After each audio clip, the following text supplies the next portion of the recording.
हजरत अली से कहने लगा, मेरी खशखशी दाढ़ी, कुचिया दाढ़ी, आपकी भरी हुई दाढ़ी, इतना बता दो कुरान में इसका जिक्र कहाँ है। हजरत अली बोले, कोई और बात पूछ ले, लिए फिर रहा तू अपनी इसको, कहा कोई और बात पूछ ले। उसने सोचा ओ अली से बत नहीं रही, बताई नहीं जा रही, मगर क्या पता था नबी ने फरमाया, अना मदीनतुल इल्मी व अलीयुन बाबुहा, मैं इल्म का शहर हूँ, अली उसका दरवाजा है। अली से बताई नहीं जा रही है, बत नहीं रही है। अली बोले कुछ और पूछ ले, अच्छी बात पूछ, काम की पूछ। उसने कहा, ओ लोगों इकट्ठे हो जाओ, आ जाओ, आज अली हार रहा है। दूसरी मर्तबा जब 20-50 आदमी हो गए ना, काली बताओ मेरी कुचिया दाढ़ी, तुम्हारी भरी हुई दाढ़ी, इसका जिक्र कुरान में कहा। हजरत अली ने फिर ऐसे ही कहा, 100-200 आदमी इकट्ठे हो गए। फिर तीसरी मर्तबा काली बताओ। हजरत अली घूम के खड़े हो गए, बोले नहीं मानता तो सुन ले, सुना दूं। हाफिजों के लिए भी बड़ी प्यारी बात निकलेगी, आयत पढ़ूंगा तो मचल जाओगे, तर्जमा करूंगा तो, मगर शर्त यह है, आज के बाद कुरान से मोहब्बत करोगे, जरूर पढ़ोगे। जो लड़के काम करने वाले ना कुरान पढ़ लिए तो 1 रुकू 2 रुकू अपने ऑफिस में जाके पढ़ लिया करें, कुरान रखो वहां, पाक साफ रहो करो यार। नापाक आदमियों का कुत्ता घर में रहे तो बरकतें नहीं होती है ना, और तुम पूरे के पूरे नापाक घूम रहे हो, और अगर बत्ती नहीं घूम रहे हो, संभालो अपने आप, संभालो। फजर की नमाज पढ़ लो, सुबह उठो, सुबह शाम को जल्दी सो, 2-3 किलोमीटर दौड़ो, चक्कर लगाओ, और दौड़ के आकर के बस नहाओ, नल पे ताज़ा ताज़ा पानी निकले मोटर पे, नहाओ, और नहा के फजर की नमाज पढ़ो, गरम गरम अम्मी या बहन के हाथ की। और अगर अव्वल तो उन्हें भी फजर में उठना चाहिए, किसी की माँ कमज़ोर हैं और बहन नहीं है, शादी हो गई वकील, तो खुद चाय बनाओ यार, हम जब खेत जोत सकते तो चाय क्या चीज़ है, समझे।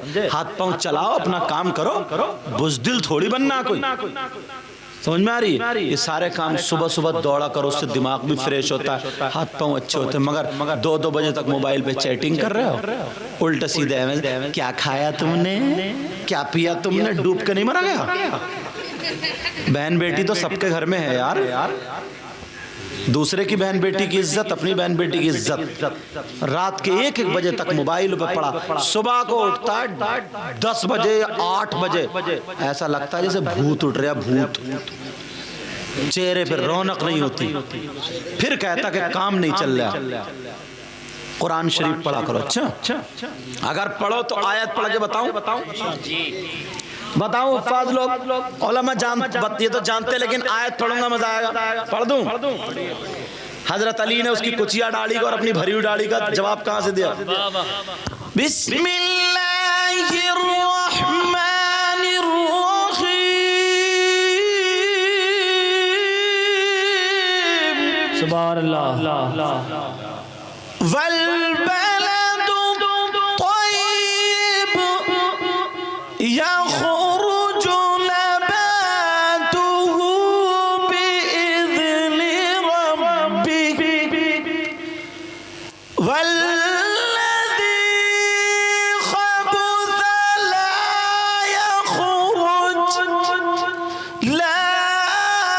यख़रुजु इल्ला नकिदा।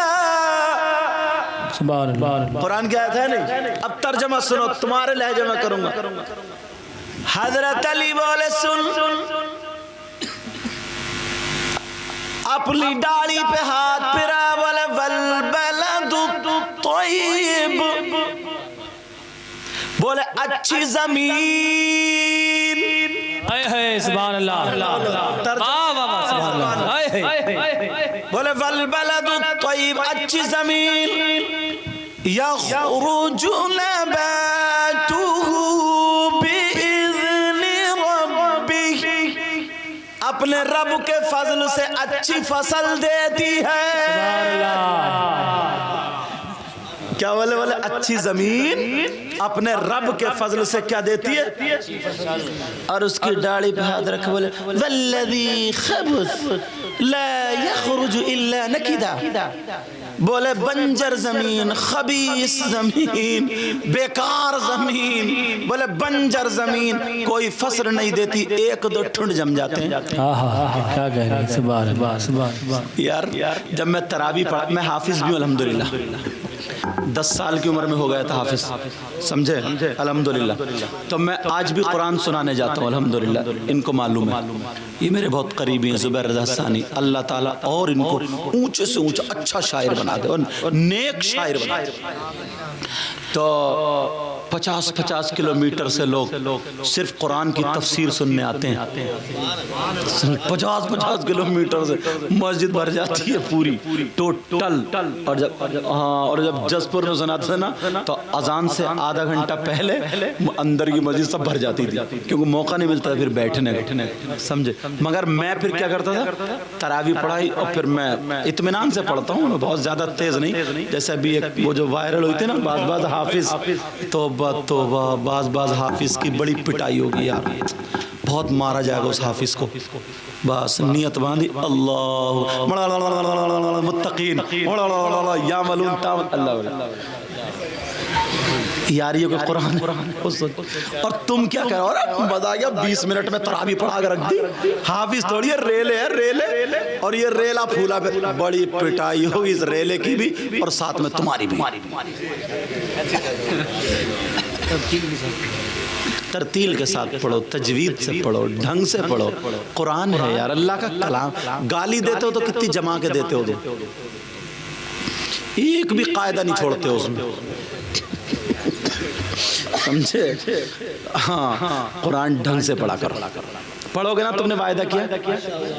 हजरत अली बोले वल बलदु तय्यब, बोले अच्छी ज़मीन यखरुजु नबातुहु बिइज़्नि रब्बी, अपने रब के फजल से अच्छी फसल देती है। और बोले वल्लज़ी खबुस ला यखरुजु इल्ला नकिदा, बोले और खबीस ज़मीन, बंजर ज़मीन कोई फसल नहीं देती, एक दो कांस के झुंड जमा। जवाब दे दिया। बहुत सारी ऐसी आयतें अगर पूरी रात सुनाता रहूं तो तुम सुनते रहोगे, लेकिन मौजू पलटा कहां से था, तुम्हें किसी को याद है? याद है? हजरत हफ्सा झूठा, हाय हाय, कुरान नहीं पढ़ती हैं मेरी बहनें, मेरी बच्चियां, सही बता रहा हूं। पहले की औरतें थी ना, झाड़ू मार रही हैं तो कुरान, बर्तन मांज रही हैं तो कुरान, खाना पका रही हैं तो कुरान। 15-15 पारे सुबह से शाम तक 18-18 पारे पढ़ दिया करती थी। तो जब बच्चा पैदा होता था तो 15 पारों का हाफिज कुरान होता था। आज पहले कितने वली गौसे पाक को जन्म देने वाली औरत, बड़े पीर साहब को, गरीब नवाज को जन्म देने वाली औरत, साबिर पाक को, सारे वलियों को जन्म, औरत का मकाम कम है क्या? सारे वलियों को जन्म देने वाली औरत, मगर वो औरत कौन थी ये भी तो सुन लो। वो औरत वो नहीं थी जो आज मोहल्ले में कुत्ते भौंकाती फिर रही है। उसके पहनने का ढंग नहीं, ओढ़ने का ढंग नहीं, फैशनीले कपड़े, मोबाइल इतना बड़ा हाथ में घूम रही है, मोबाइल को ले हुए पता नहीं क्या तोप समझ रही है, लंगड़ी से लंगड़ी सेल्फी मार रही है। उसे पता नहीं ना कि ये सैयद साहब है, तकरीर करने गए हम एक जगह, तो गमला इधर खड़ा ना, गमला, तो गमले पे यूं टेढ़ी खड़े हो गए। मैंने कहा गिर मत जाइए, गमले पे टेढ़ी खड़े हो गए, कभी चुटिया इधर को तो कभी इधर। मैंने कहा लंगड़ी जाएगी कहां को? माँ बाप ने कुछ नहीं सिखाया, माँ बाप की जिम्मेदारी है, माँ बाप की। हजरत हफ्सा ने, वो बात पूरी हो गई थी वहीं पे, समझ में आ गया, उन्होंने जूठा खाया। तो जब पता चला तो रोने लगी। तो हुजूर ने फरमाया हफ्सा तुम अपने माँ बाप को छोड़ कर आई, उससे बड़ी बात ही है। तो मैंने कहा था आज के बाद बीबियों को गाली नहीं दोगे, और बीबियां ध्यान रखेंगी। बात जो चली थी यहाँ से चली थी, 3 लोग जन्नत में नहीं जाएंगे, है याद? अभी तो एक ही हुए और 2 बज गए, दूसरा खोलू रहने दूं? 2 ही बचे हैं, फिर 2 बचे हैं और घंटे का बचे। अल्हम्दुलिल्लाह, माशाअल्लाह, अल्लाह अल्लाह। मुझे ऐसा नहीं लग रहा आज जैसे मैं तुम्हारे यहाँ पहली मर्तबा आया हूँ। नबी ने औरतों की वजह से उधर जन्नत, लड़कियों की वजह से, और नबी ने फरमाया 3 लोग ऐसे ला यदखुलूनल जन्नह अला कुल्ली वालिदै, 3 लोग जन्नत में नहीं जाएंगे। नंबर 1 माँ बाप का नाफरमान। अब दूसरा खोल लो, छोटा छोटा खोलूंगा, बढ़ाऊंगा नहीं। अव्वल तो एक को अगर बोलता रहूं तो मुझ जैसा कमील 1 महीना गुजार देगा। अल्लाह अल्लाह। लेकिन सुनो फिर बड़े बड़े उलमा का क्या होगा। मेरे नबी फरमाते नंबर 2 वद्दयूस, और दयूस जन्नत में नहीं जाएगा। अरे दयूस कौन है जरा वो भी सुन लो। दयूस वो माँ बाप है जिसकी बेटियां बेपर्दा घूम रही हो, जिसकी बेटियां मोबाइल चला रही हो, आवारा घूम रही हो, जिसकी बेटियां गैर लड़कों से बात कर रही हो, जिसकी बेटियां फैशनीले कपड़े पहन रही हो, और वो माँ बाप राजी हो, तो वो माँ बाप दयूस है, दयूस है, दयूस है। नबी फरमाते हैं दयूस जन्नत में नहीं जा सकता। एक तरफ बेटियों की वजह से जन्नत है और एक तरफ बेटियों की वजह से जहन्नम है। सही परवरिश करोगे तो जन्नत, छोड़ दोगे तो तुम भी छूट जाओगे। वो शौहर दयूस है जो जिसकी बीबी आवारा घूम रही हो, जिसकी बीबी दूसरे मर्दों से मोबाइल पे बात कर रही हो। मेरी बहनें बैठी हैं, कैसे बताऊं, मगर हल्के हल्के अंदाज में बताऊंगा, उसको गहराई से ले लेना। कई कई बच्चों की अम्मा हो गई मगर आज भी इसका मोबाइल नहीं छूटा। मेरा इशारा समझ रहे हो। और बाज नौजवान भी तब बुरा है कि बीबी घर में है बेचारी, शादी हो गई मगर फिर भी गैर दूसरी लड़कियों से बातें कर रहा है। SMS उसके बीबी के पास पकड़े जा रहे हैं। मुझे बताओ यार, ये मेरा इशारा, बहनें बैठी है ना तो मैं हल्का बोल रहा हूँ वरना गहराई से बोलता। मेरा ये इशारा पूरा समझ लेना। खुदा के वास्ते, अल्लाह और रसूल के वास्ते, तुम पिछली जिंदगी से अपनी तौबा कर लो। समझ में आ रही है। और जो दूसरे की बेटी तुम्हारे घर में बीबी बन के आई है, इसके साथ अच्छे से प्यार से मोहब्बत से जिंदगी गुजारो। सही बता रहा हूँ, बीबी को तुम्हारी दौलत नहीं चाहिए, रुपया नहीं चाहिए, सोने जेवरात नहीं चाहिए। इससे मीठे 2 बोल बोल ले तो जहां तेरा पसीना टपकेगा ये खून टपका देगा। बीबी वो चीज होती है जो शौहर की खातिर अपने भाइयों से लड़ जाए, अपने माँ बाप से लड़ जाए, अपने बच्चों तक से लड़ जाए। बीबी वो चीज। और जब तुम यार, वो बेचारी इंतजार देख रही है कि मेरा शौहर आता होगा, मैं खाना नहीं खाया उसने, और तुम जो थे दूसरी औरतों को मोटरसाइकिल पे लिए घुमा रहे हो। उसको पता चला कि फलां, और बाज इतनी बदतमीज औरत है, कई कई बच्चों की अम्मा हो गई फिर भी दूसरे आदमियों को अपने चूल्हे पे बिठा रही। तू क्यों बिठा रही है भाई? अब दूसरे की बीबी घर में बेचारी कुड़ रही है, परेशान है, और कह रही मैं बुला रही हूँ, खुद ही आ रहा है, तो उसे रोका नहीं जा रहा, तुझसे डूब के नहीं मरा गया? शर्म हया गैरत नहीं है तुझे? जरा सी भी इतनी बेच के खा ली है? तू अपने अब्बा की शर्म कर, अम्मा के चूल्हे पे बिठा रही है गैर आदमी को, और वो भड़ुआ उसका शौहर पैसे के लालच में आंख बंद करे बड़ा। क्या बोलूं, आज आग लगा दी है समाज में, आग। बाज बहन बेटी बहुत परेशान है घर में, कह नहीं पा रही है बाप की वजह से, बाप की इज्जत है। और बाज आदमी भी बहुत परेशान है। तू चल पहले किसी से बात कर रही थी, तेरे बाप ने शादी कर दी, अब तो तू सुधर जा। मगर बस जरा मौका मिले, ये बेचारा गैरेज में गया, काम पे गया, तू लगी पड़ी है मोबाइल पे। अब इसने 2-4 SMS पढ़ लिए, अब बता इसका काम में दिल लगेगा? ये बाहर जाएगा? बाज बेचारा सऊदी अरब चला गया, इधर दूसरों के साथ मोबाइल बन रहे। दूसरों के साथ वीडियो कॉलिंग हो रही है, दूसरों के साथ पकड़ी जा रही है। वो उधर सऊदी अरब कमाने के लिए गया, बेचारा अपनी जिंदगी तबाह कर रहा है इसकी वजह से, और ये इधर गुलछर्रे उड़ा रही है। कहां मैके में गई थी, मैके में जाके कहीं और घूम रही है वो। डूब के मर जाना चाहिए इतनी बदतमीजी से। तौबा तौबा तौबा तौबा, ला हौला वला कुव्वत। दोनों को सुधरने की जरूरत है, दोनों को। हुजूर जो आए थे ना, तशरीफ लाए थे, सिर्फ इसीलिए आए थे ताकि मेरे उम्मतियों को जिंदगी गुजारने का तरीका मालूम हो जाए। नबी के तरीके पर अगर जिंदगी गुजारोगे तो कामयाब हो जाओगे।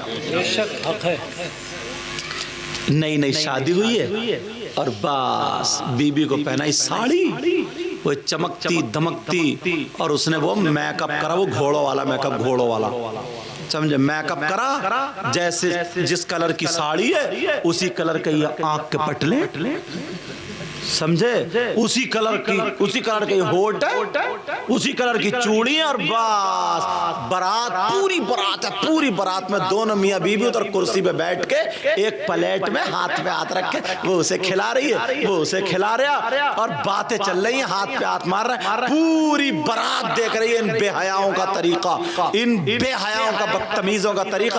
अम्मा आई और बोली, मेरा दामाद कितना अच्छा मिला। दामाद, इस बुढ़िया से कहो मुंह कम फाड़, ये दामाद नहीं है, ये लफंगा लफंगा। बोले मेरी बेटी से बहुत प्यार करता है, ये लफंगी गिरी कर रहा है, ये इसको प्यार बोलोगे क्या? लफंगा, ये लफंगा। संभालो अपने आप को, बिगाड़ तुम खुद रहे हो। औरत के पास सोने से ज्यादा कीमती चीज, कपड़ों से ज्यादा कीमती चीज, चांदी से ज्यादा कीमती, सबसे ज्यादा कीमती चीज अगर औरत के पास है तो वो उसकी इज्जत है। जिस औरत की इज्जत खत्म होगी वो औरत ही कहाँ रही है? अब वो औरत कहाँ रही? फिर नाचने वाली में और उसमें फर्क क्या रह गया? यहूदियों की ये चाल थी, मिशन था कि इनकी औरतें कुरान सीने से लगाती हैं, तहज्जुद की नमाज पढ़ती हैं, तो ये वली पैदा करती है, वली। उन्होंने कहा पहले ये खत्म करो। मोबाइल भेजा, पहले टीवी भेजी, फैशन भेजा, अब हो गई नंगी। अब खत्म। बाप भी है, दादा भी है, चचा भी है, ताऊ भी है, शादी में सबके सामने, बस मोबाइल हाथ में, दुपट्टा यहाँ टंगा, क्या ढक रहा, आग लग जाए ऐसा दुपट्टों में। बहुत कम। आइए, अल्लाह ताला बरकत अता फरमाए। बच्चों की सही परवरिश करा करो। समझ में आ रही है? माफ करना, मैंने कुछ बातें कर्री कह दी। तीसरा कौन है जो जन्नत में नहीं जाएगा? दो हो गए, एक माँ बाप का नाफरमान, दूसरा वद्दयूस।